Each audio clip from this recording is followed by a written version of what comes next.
We've just finished, and it is ongoing, a project that was funded by the German government called output-based aid, where poor women were given a highly subsidized voucher. And for the first time, they all went to all hospitals that were near to them, and they got babies. And based on this, also it has informed what NHIF is doing, and currently NHIF is paying exactly the same. And you find poor women are going to deliver in the hospitals, which is critical for the MDGs. Diana, you're saying, though, that insurance is not the way to go in providing services for the poor. That's right. What would you recommend? That's right. I have a number of years' experience dealing with insurance and also with provider-based managed care scheme.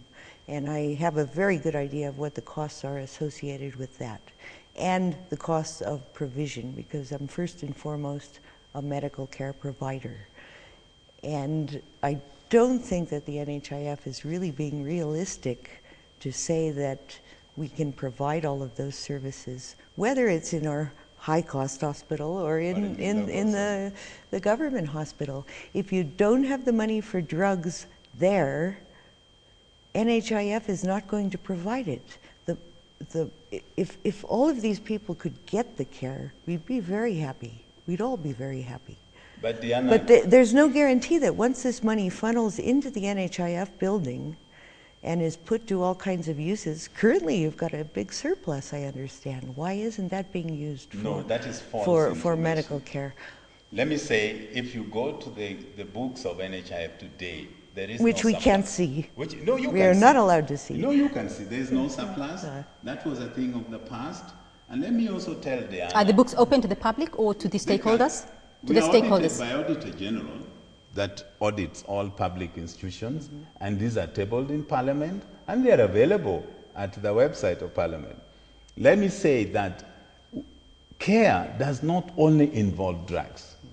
You need women who can be checked for cancer of the cervix, to be checked for cancer of the breast, to be checked on the level of anemia that they have, to be advised on nutrition, to be given protective nets against malaria.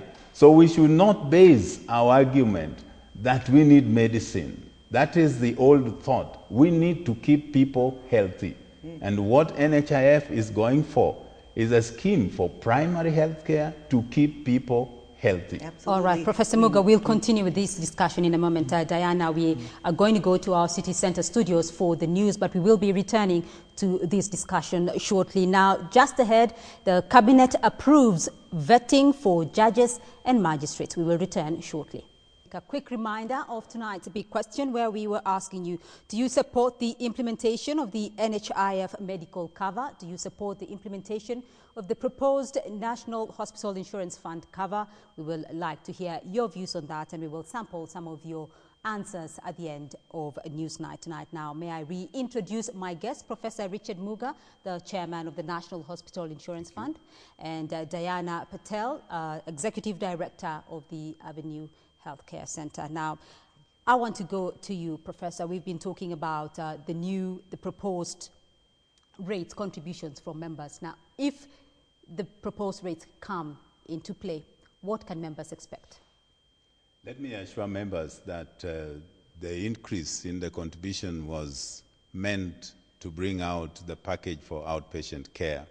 And in the outpatient care, we are targeting primary health care. We are saying that members and Kenyans who are outside there will be able to walk to a facility and be able to get basic care, malaria testing, that they can have free consultation, that they can have testing for cancers, that if you are a young man and you require circumcision, you can go and you will be circumcised. If you are a lady, you can have reproductive health checks. If you need an X-ray, it will be done. If you need a CT scan, it will be a referral that you can be able to get. And we believe this is going to contribute a lot to improvement of health care and the health of our people. We're still talking, though, about the current members that you have, yet the government, under the new constitution now, there will be universal health care for the poor of the poor. Let me say that as we roll out this package, we are going to increase recruitment because there are several Kenyans outside there who have not joined to become NHIF and they can still pay. We have farmers, we have people who carry out different types of trades, we have people who work in Juakali. We believe we can reach them. But at the end of the day, there will be some who cannot make this contribution.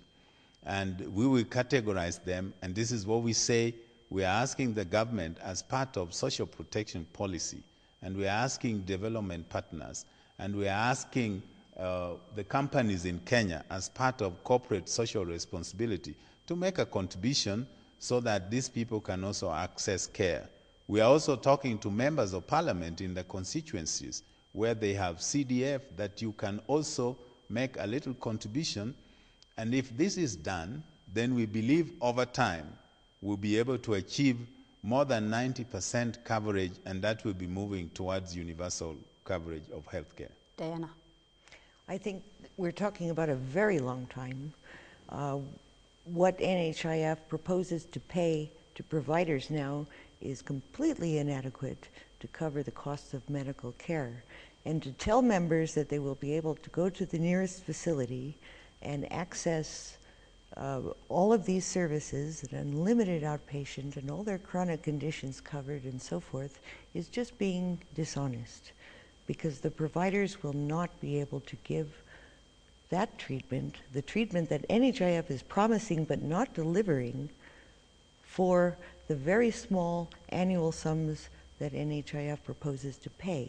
And those range from 500 to 1,500 shillings per person per year. Not nearly adequate.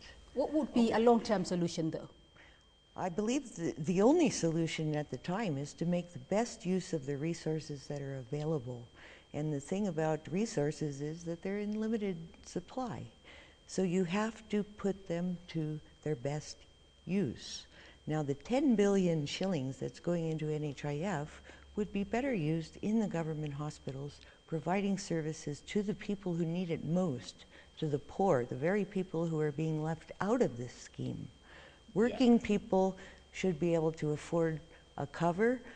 A company should be encouraged to provide insurance or other kinds of medical covers for their staff, and that should be done in the private sector by the companies and the organizations themselves.